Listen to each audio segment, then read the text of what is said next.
umaga sa inyong lahat. Magluluto po ako ngayon ng sinigang na sibas. Ayan. Mayroon pa siyang taba-taba doon. Tapos nag-prepare na po ako ng kakailanganin. Sibuyas, luya, kamatis. Tapos nahiwa na rin, nalinisan yung isda. Ayan, pakuluan ko muna po yung mga sibuyas, luya, tsaka kamatis niya. Hintayin kong maluto yung kamatis. Tapos yung mga rekado, tsaka ko ilagay yung isda para mas masarap siya.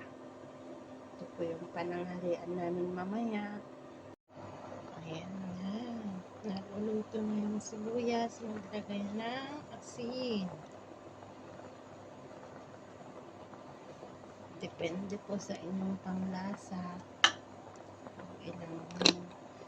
kung ilang asin ang ilagay nyo. Kakaiba po tayo ng panlasa. May maalat, may matabang.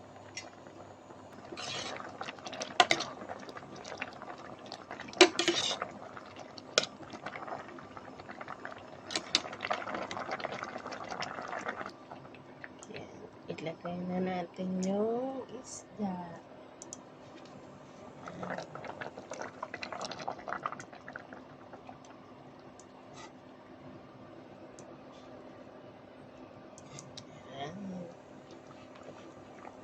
Masarap po itong isda, sibas, kasi ang taba niya para siyang bangus, pero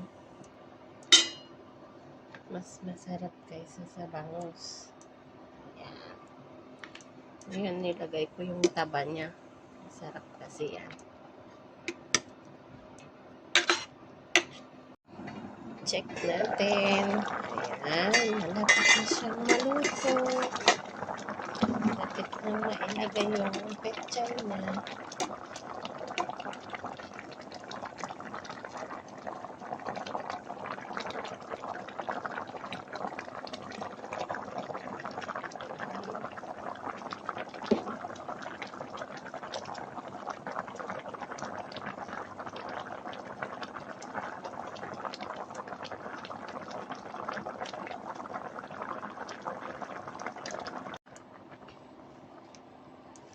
Mga ka-FB, masarap yung ulam.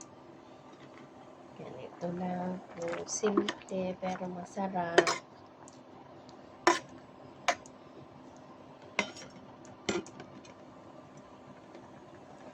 Tapos takpan ko ulit. Ayan na po, luto na yung pechay niya. Pwede na po itong hanguin. Maraming salamat po sa Panginoon.